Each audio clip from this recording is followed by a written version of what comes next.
بسم الله الرحمن الرحيم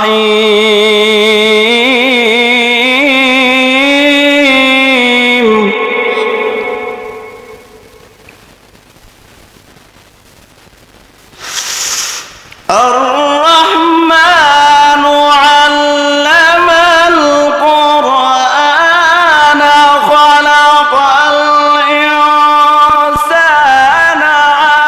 علمه البيان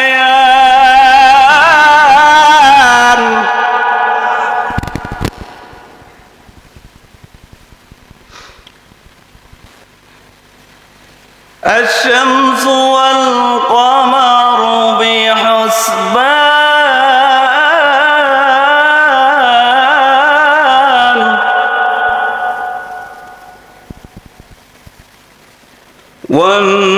والنجم والشجر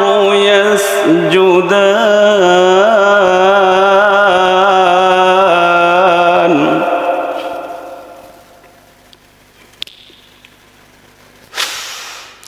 الله أكبر بسم الله الرحمن الرحيم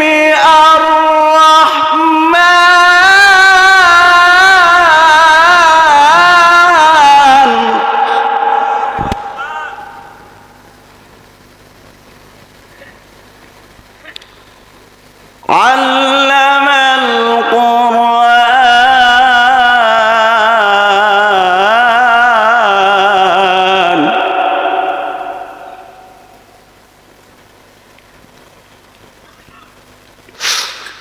خلق الإنسان علمه البيان الشمس والقمر بحسبان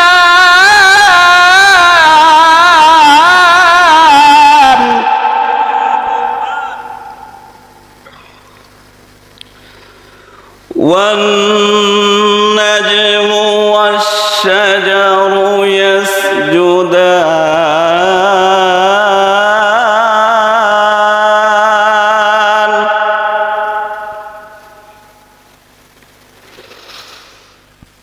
والسماء رفعها ووضع الميزان ألا تطغوا في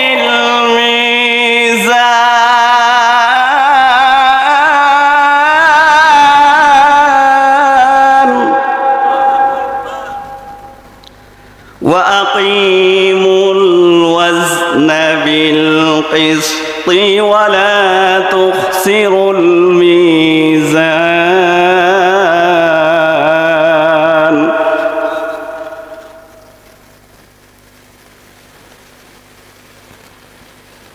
وقال الله تعالى قل إن كنتم تحبون الله فاتبعوني يحببكم الله إلى آخر الآية. وقال النبي صلى الله عليه وسلم كن في الدنيا كأنك غريب أو عابر سبيل. محبته পড়েন সবাই اللهم صل على محمد وعلى آل محمد. একটা জবানও বন্ধ থাকবে না, চোখগুলো বন্ধ করে সবাই আমার সাথে সাথে বলেন আল্লাহুম্মা صل على محمد وعلى آل محمد كما صليت على إبراهيم وعلى آل إبراهيم إنك حميد مجيد. اللهم بارك على محمد وعلى آل محمد كما باركت على إبراهيم وعلى آل إبراهيم إبراهيم إنك حميد مجيد या रब मेरे आँखों में समा जाए मदीना या रब मेरे आँखों में समा जाए मदीना मुद्दत से मेरे दिल में तमन्नाए मदीना मुद्दत से मेरे दिल में तमन्नाए मदीना ऐ बहर करम सदका हुसैन इब्न अली का ऐ बहर करम सदका हुसैन इब्न अली का प्यासा हो मुझे शरबत दीदार पिला दो प्यासा हो मुझे शरबत दीदार पिला दो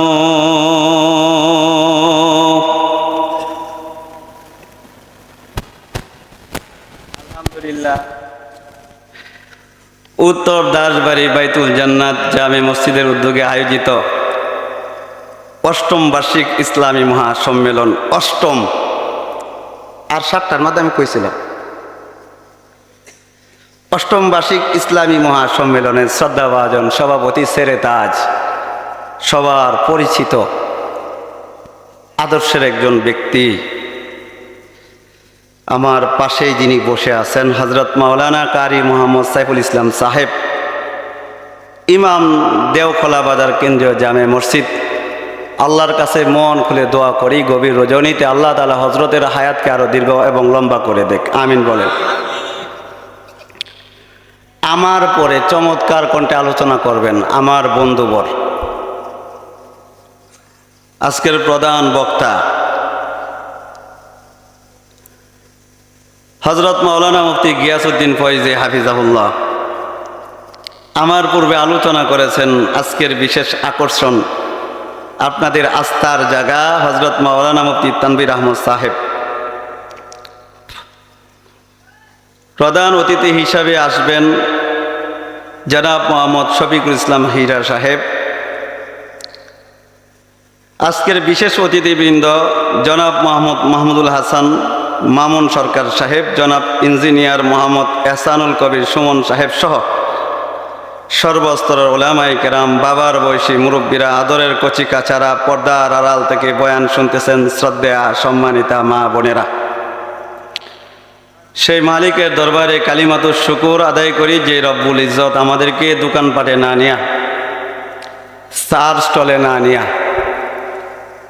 বাড়িতে ফ্যানের নিচে না নিয়া এখন পর্যন্ত জীবিত রেখা হায়াত দিয়া ভালোবাসা মোহাব্বত কইরা খোলা আকাশের নিচে জমিনের উপরে আপনাকে আমাকে বসবার মতন তৌফিক এবং সুযোগ দিছেন আপনারা যদি খুশি হয়ে থাকেন আস্তে আস্তে পড়েন আলহামদুলিল্লাহ ওমা আমি কইছি আস্তে আস্তে কইতেন আস্তের আওয়াজ যদি এত জোরে হয় তাহলে জোরের আওয়াজটা তো অবশ্যই আরো জোরে হবে ঠিক না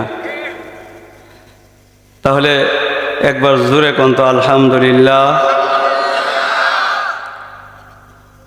আলহামদুলিল্লাহ সম্মানিত হাজিরিন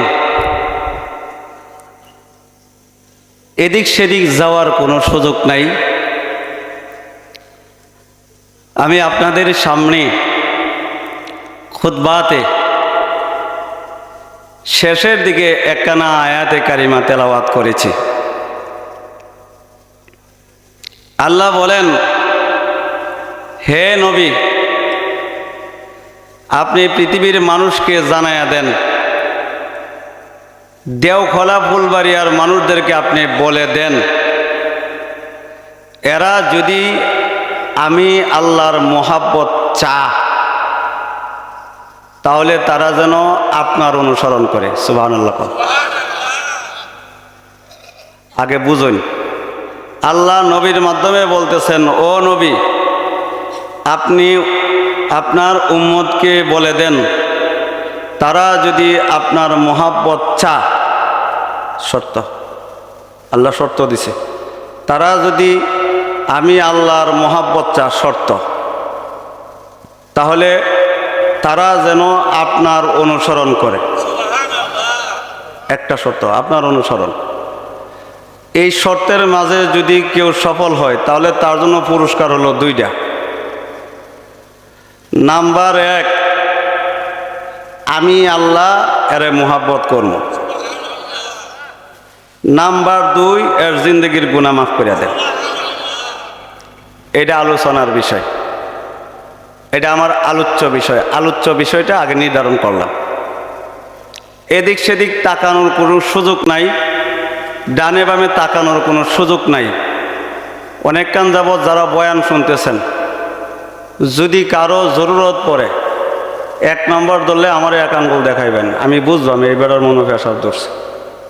অনেকক্ষণ যাবৎ বয়ান শুনতেছে, পেশাব ধরতেই তো পারে। কেউ যদি বড়টা ধরে তাহলে আমার আস্তে আস্তে 2 আঙ্গুল দেখান যায়, তাহলে বুঝলাম এই বেড়ার মনে বাথরুম ধরছে। এরপরে যদি শীতের দিন, তো শীত তো এখন এই পরিমাণ পড়ছে না, পানি টানি খাওয়ার মন হয় তেমন বেশি প্রয়োজন পড়বে না। যদি কেউ যদি এইটা খাওয়ার যদি কেউ আদত থাকে তাহলে আমার আস্তে আস্তে 3 আঙ্গুল দেখান যায়, আমি বুঝলাম এই বেড়া বিড়ি খাওয়ার সময় হয়েছে গো, আমি বুঝলাম। কিন্তু আমার এনে একা একা বয়াত হয়ে যাবেন গা আল্লাহর রাস্তায় এই কামটা করেন না, যে এই সভা আগামী থাকবো নি, আগামীকাল থাকবো এই সভা। আগামী 1 বছর পরে আমি বাচ্চা থাকি না থাকি এর কোনো নিশ্চয়তা। এই জন্য কষ্ট হইলেও কমরটারে সুন্দর করা বৈশা গাইরা সবাই নিয়ত করেন, আখিরি মোনাজাত কইরা একটু কান্নাকাটি কইরা এরপরে সবাই বাড়িতে যাব ইনশাআল্লাহ। মাছ আছে যারা বাড়িতে আছেন, এখনো সজাগ আছেন, ফ্যানটা সুন্দর করে বন্ধ করে কানটা ভালো করে এদিকে ঘুরাইয়া দেয়া, এরপরে কোন বক্তা কিতা আমলে নিয়তে বৈশা যান। এর মাঝে যদি আমার কোনো ভাই, আমার কোনো বাবা বাড়িতে যায়, যদি দরজার মাঝে নখ দেয় আর যদি কয়া যায় সকিনার মা আমি তাই উঠছি, তাহলে আপনি দরজা খুলবেন না, আর করবেন এই এখন সভা চলতেছে, তুমি এখন এনো কিতা করো, যাও সবার যাও। ঠিক না? একজন মানুষেও বাড়িতে যাইতে দিবেন না। আখিরি মোনাজাত হবে আব্বা আম্মার জন্য, আত্মীয় স্বজনের জন্য, ইষ্টি গোষ্ঠীর জন্য, নিজের জন্য মাপ ছায়া কান্নাকাটি করে বাড়িতে যাব ইনশাআল্লাহ। সম্মানিত হাজিরিন, এই পৃথিবীতে কোন মানুষটা ফেমাস হইতে চায় না? সবাই ফেমাস হইতে চায়। সবাই চায় যে আমাকে চিনুক, আমাকে জানুক, সবাই আমাকে দেখুক। সবাই চায় আমার নাম যেন সবার মুখে মুখে থাকুক। ঠিক না? তরিকা হলো 2টা। একটা হলো ভালো পন্থায় আপনি ফেমাস হওয়া, আর একটা হলো খারাপ পন্থায় ফেমাস হওয়া। একটা হলো নবীর তরিকায় ফেমাস হওয়া, আর একটা হলো শয়তানের তরিকায় ফেমাস হওয়া। দল তো 2টাই। কোরআনও এইভাবে বলছেন, ফারিকুম ফিল জান্নাতি ওয়া ফারিকুম ফিস সাঈর। দল 2টা। যারা নবীর মাধ্যমে, নবীর সাজে রঙিন হয়ে ফেমাস হতে চায়, তারা দুনিয়া এবং পরকালে আল্লাহ তাআলা তাদের জীবন সাজায় দেয়। শয়তানের অনুসরণ করে যারা ফেমাস হতে চায়, তারা দুনিয়াতে ক্ষণস্থায়ী সময়ের জন্য ফেমাস, কিন্তু পরকালে তাদের জন্য কোনো অংশীদার। আমরা সবাই নবীর রঙে রঙিন হয়ে ফেমাস হতে চাই। ঠিক কিনা? দেখবেন কিছুদিন পর পর, খুব খেয়াল করে শুনুন লাগবো, কিছুদিন পর পর দেখবেন কিছু বাংলাদেশ সহ বিভিন্ন দেশে দেশে দেখবেন কিছু কুলাঙ্গার বের হয় এমন, এরা দুনিয়াতে ফেমাস হওয়ার জন্য, দুনিয়াতে নিজেকে সেলিব্রিটি হওয়ার জন্য দেখবেন জায়গা তো আর কুজ্জা পায় না, দেখবেন কোরআন নিয়ে একটা কোরআন ছিটতেছে, কোরআন ফায়ার নিচে দিতেছে। ঠিক না? দেখবেন দুনিয়াতে ফেমাস হওয়ার জন্য নবীরে নিয়ে ব্যঙ্গ করে, দেখবেন দুনিয়াতে ফেমাস হওয়ার জন্য মসজিদ নিয়ে ব্যঙ্গ করে, দেখবেন দুনিয়াতে পরিচিত হওয়ার জন্য দাড়ি টুপি নিয়ে ব্যঙ্গ করে, দুনিয়াতে ফেমাস হওয়ার জন্য দেখবেন আলেম উলামা নিয়ে আপনার ব্যঙ্গ করে, দুনিয়াতে ফেমাস হওয়ার জন্য দেখবেন এরকমভাবে দাড়ি টুপি আপনার দাওয়াত ও তবলিগ হকপন্থী উলামায়ে কেরাম যত তরিকা আছে এই তরিকাগুলো নিয়ে ব্যঙ্গ করে। ঠিক না? ঠিক না? দুনিয়াতে যত দল আছে কোন দল উপরে এই পরিমাণ আক্রমণ হয় না যেই পরিমাণ আক্রমণ মুসলমানদের উপরে হয়। আপনারা কি একমত? মুসলমানদের উপর যেই পরিমাণ আক্রমণ, হিন্দু ধর্মের উপরে এই পরিমাণ কোনো আক্রমণ নাই। মুসলমানদের উপর যেই পরিমাণ আক্রমণ হয় বৌদ্ধ ধর্মের উপর কোনো এরকম আক্রমণ নাই। মুসলমানদের কোরআনের উপরে যেই পরিমাণ আক্রমণ হয় খ্রিস্টানদের ধর্মগ্রন্থের উপরে এই পরিমাণ আক্রমণ নাই। মুসলমানদের দাড়ি টুপির ভিতরে যেই পরিমাণ আক্রমণ হয় আপনার ইহুদিদের কোনো ধর্মের উপরে এই পরিমাণ আক্রমণ নাই। একমত আপনারা? আপনারা সবাই একমত? সম্মানিত সুধী, আমি আলোচনা শুরু করছি না, যাইবেন না কেউ? সম্মানিত সুধী, অথচ নবীজি আমাদের জন্য মডেল, নবীজি আমাদের জন্য আদর্শ। নবীজিকে যদি কেউ অনুসরণ করে তাহলে আল্লাহ পাক তার ইহজ এবং পরকাল জগৎকে আল্লাহ তাআলা সাজিয়ে দেন। আল্লাহ বলেন নবীজি কে দুনিয়াতে আপনাকে মানলো আর কে মানলো না আমি এটা পরোয়ার করি না। কে দুনিয়াতে আপনাকে নবী সার্টিফিকেট দিল কি দিল না আমি এটা পরোয়া করি না।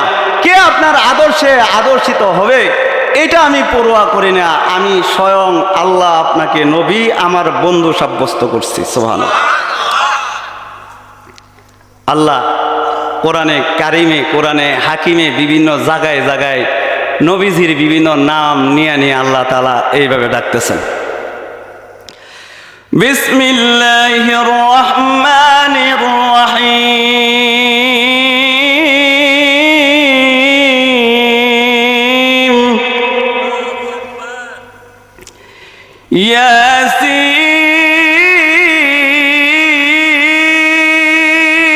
ইয়াসিন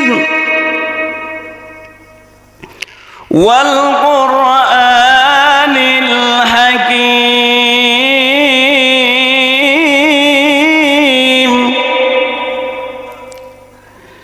ইন্নাকা লামিনাল মুরসালিন। আল্লাহু আকবার বলেন। আল্লাহ নবীজিকে ডাক দিয়েছেন ইয়াসিন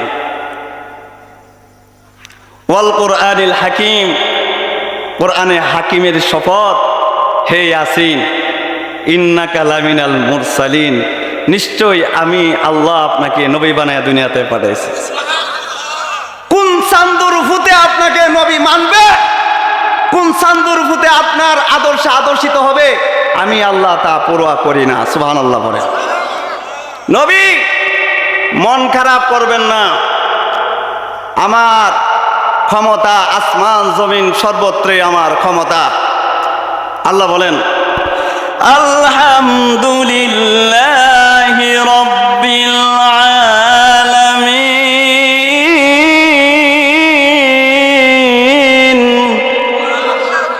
আল্লাহ বলেন সমস্ত প্রশংসা আল্লাহ তাআলার জন্যে, রব্বিল আলামিন, যিনি বিশ্ব জগতের প্রতিপালক। আল্লাহ বলেন আমি তো বিশ্ব জগতের প্রতিপালক। ভাই আমার মাইরো না, মাইকুলা ভাই আমার মাইরো না, কালকেও দুই জায়গায় এই জন্য মাইকটা মনে সাউন্ডটা কমাইয়া দিচ্ছেন। আল্লাহ বলেন একটু বাড়াইয়া দেন দাদা। আল্লাহ বলেন আমি তামাম বিশ্বের মালিক, আমি তামাম বিশ্বের প্রতিপালক। নবীজি আমি প্রতিপালক হইয়া আপনারে বুইলা বসে আছি না, এমন না। আল্লাহ তাআলা নবীর সাথে বলতেছেন ওয়ামা আরসালনাকা ইল্লা রাহমাতাল লিল আলামিন।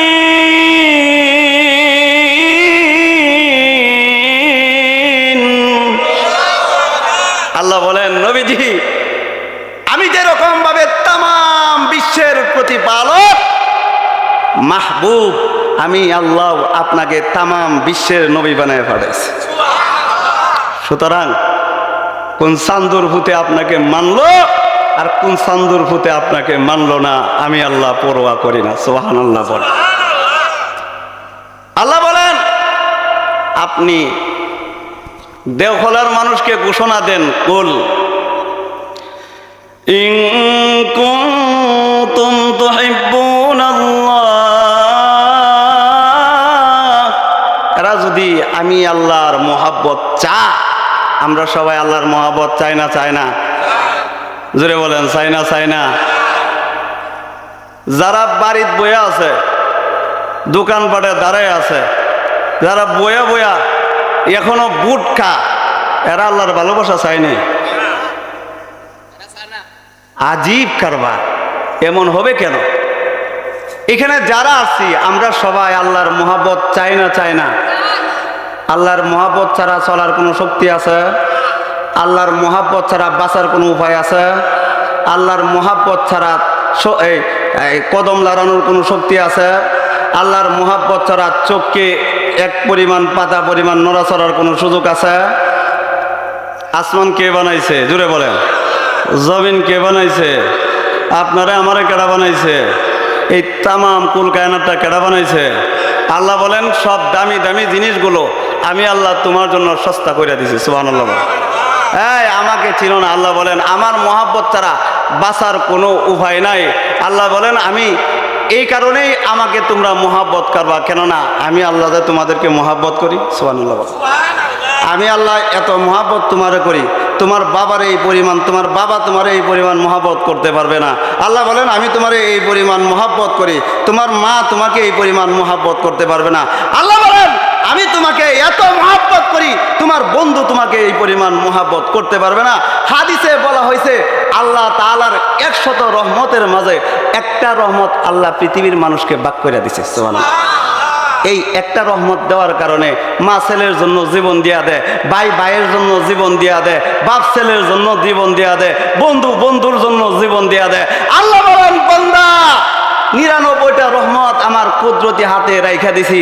তুই যেদিন বিপদে পড়ে যাবে, দেওখলার মানুষ তুই যেদিন বিপদে পড়ে যাবে, দেওখলার বাজান তুমি যেদিন বিপদে পড়ে যাইবা, দেওখলার নারী তুমি যেদিন বিপদে পড়ে যাইবা, দেওখলার ভাই কাল কিয়ামতের কঠিন দিনে যেদিন তোমার আমল নামার শূন্য হয়ে যাবে, আল্লাহ বলেন 99টা রহমত দিয়ে আমি তোমারে বাঁচাবো। আরো জোরে কোন, আরো জোরে কোন, আরো জোরে কোন, আরো জোরে। আল্লাহ বলেন, আমার হাদিসে আসছে, বুখারী এবং মুসলিমের বর্ণনা, আল্লাহ বলেন 99টা রহমত আমার কুদরতি হাতে আমি রাইখা দিছি। কেন রাখছি জানোনি? যেদিন তুমি বিপদে পড়ে যাবা, সেই দিন আমি আল্লাহ এই রহমত দিয়ে তোমারে বাঁচাবো। এখান থেকে 60 বছরের গুনাহ মাফ করে যাওয়া সম্ভব। বিশ্বাস হয় না?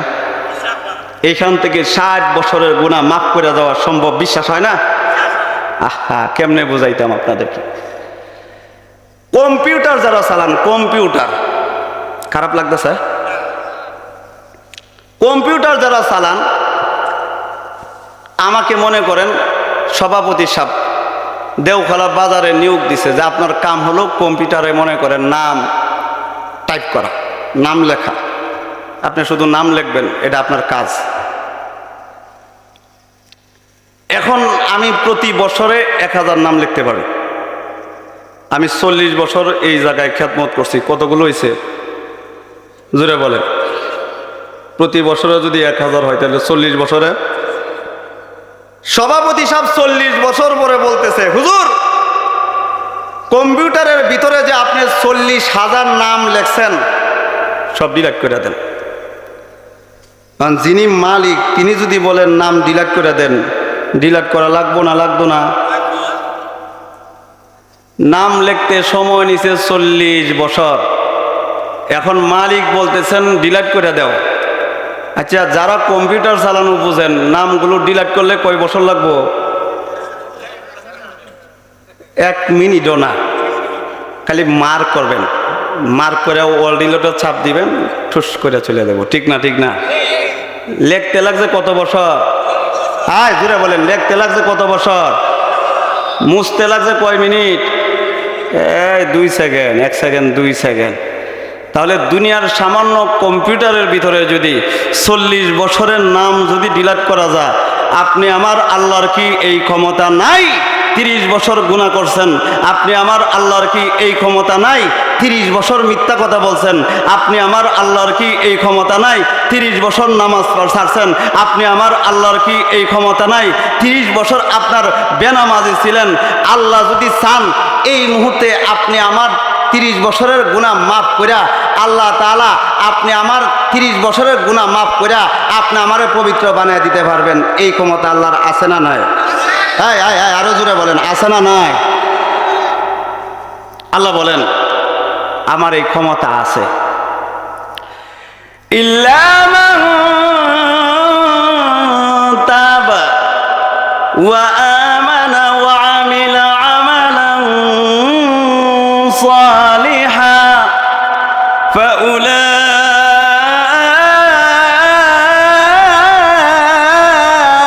فأولئك يبدل الله سيئاتهم حسنات وكان الله غفورا رحيما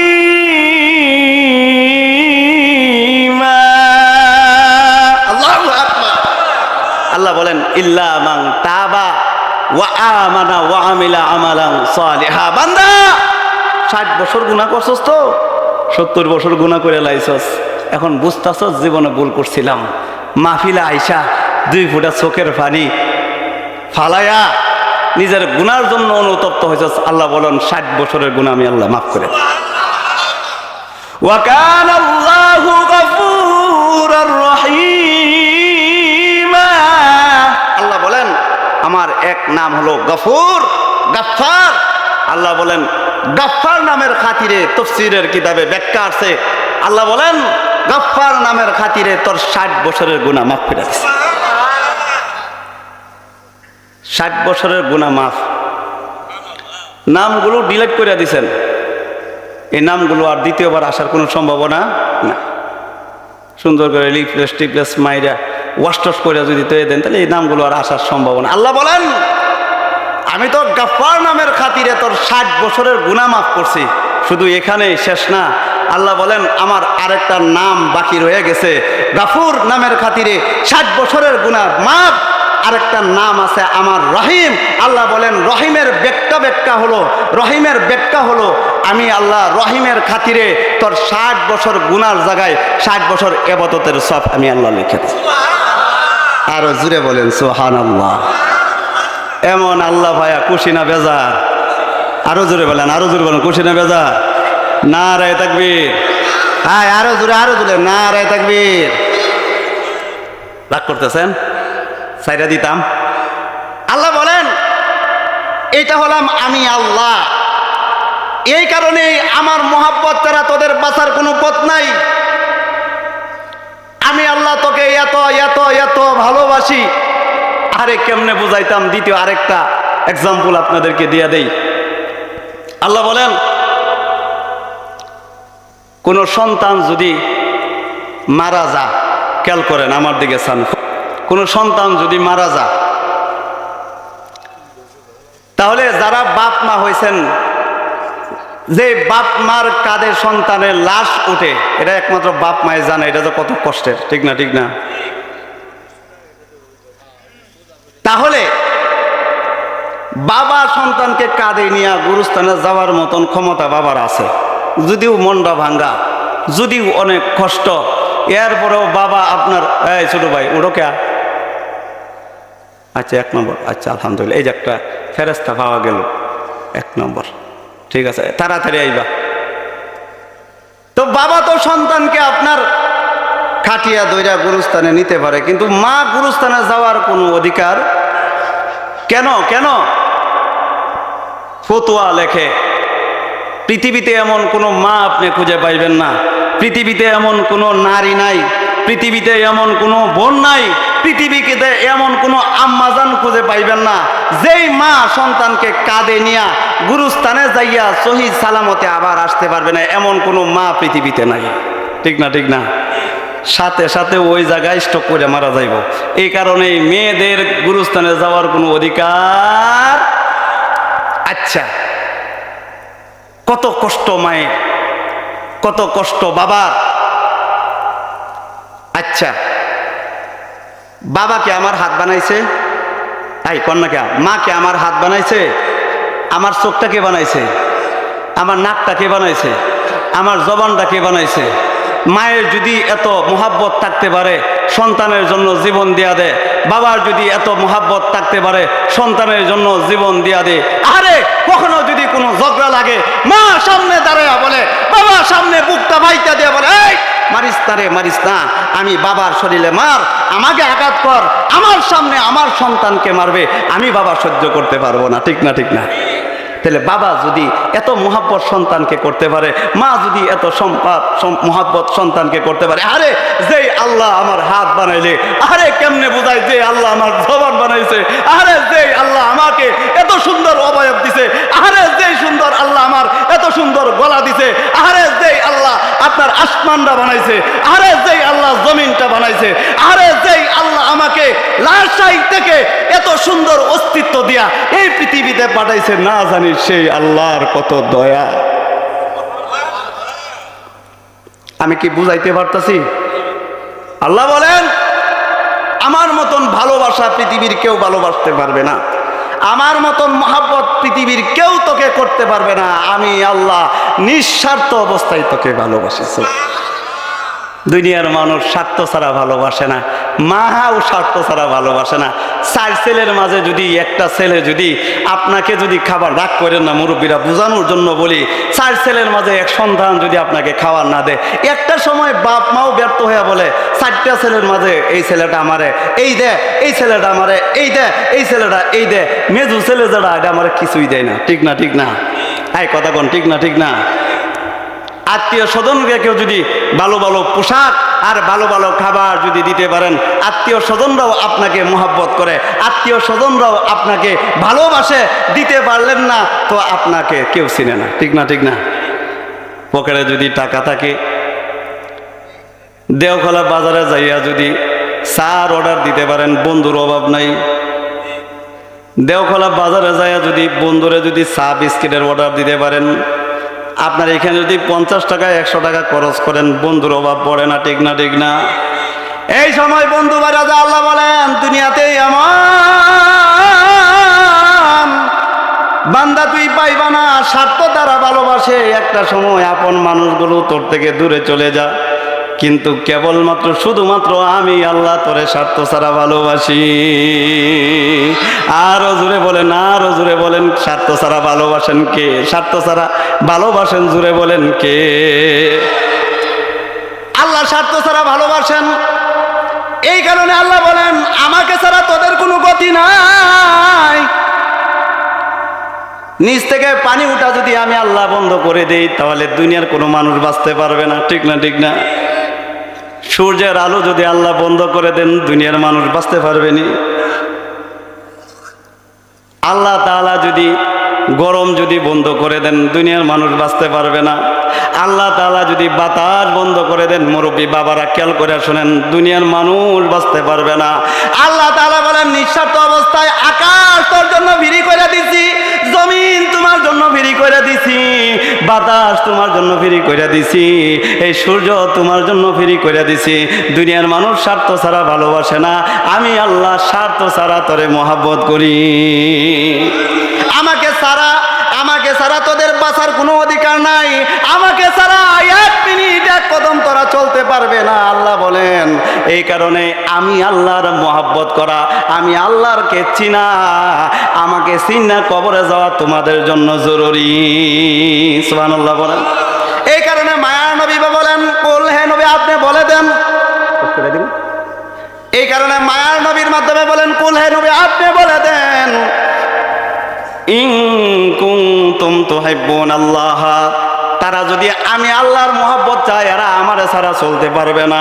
দেওখলার মানুষগুলো আমি আল্লাহকে ছাড়া চলতে পারবে না, যেহেতু আমাকে ছাড়া চলতে পারবে না। আমার মোহাব্বত এদের দরকার, দরকার না? দরকার না? যেহেতু আল্লাহর মোহাব্বত দরকার, এই কারণে আপনি তাদেরকে বলে দেন এরা যেন আপনি নবীর যেন এরা অনুসরণ করে। সুবহানাল্লাহ বলেন। নবীর অনুসরণ করলে পরে লাভ হলো দুইটা। কয়টা? নবীর যারা অনুসরণ করে, নবীকে যারা মোহাব্বত করে, এরা দুনিয়াতেও সম্মানিত, আল্লাহ তাআলা পরকালেও সম্মানিত বানায়া দেন। আরে নবীর অনুসরণ যদি একটা কাফেরও করে, আল্লাহ তাআলা কাফেরকেও শ্রেষ্ঠ মানুষ দুনিয়াতে বানায়া দেন। নবীর অনুসরণ করে একটা যদি বৃদ্ধ মানুষও করে, আল্লাহ তাআলা বৃদ্ধটার সম্মানও বাড়ায়া দেন। নবীর অনুসরণ যদি একটা নারী করে, আল্লাহ তাআলা নারীর সম্মানটাও কিন্তু বাড়ায়া দেন। নবীর অনুসরণ যদি একটা আলেম করে, আল্লাহ তাআলা আলেমের সম্মান বাড়ায়া দেন। নবীর সম্মান যদি একটা রিস্কাওয়ালা করে, আল্লাহ তাআলা রিস্কাওয়ালার সম্মানও বাড়ায়া দেন। নবীর সম্মান যদি, নবীর মোহাব্বত যদি একটা দোকানদার বায়ও করে, আল্লাহ তাআলা দোকানদারের সম্মানও পৃথিবীর মধ্যে বাড়ায়া দেন না? দেন না?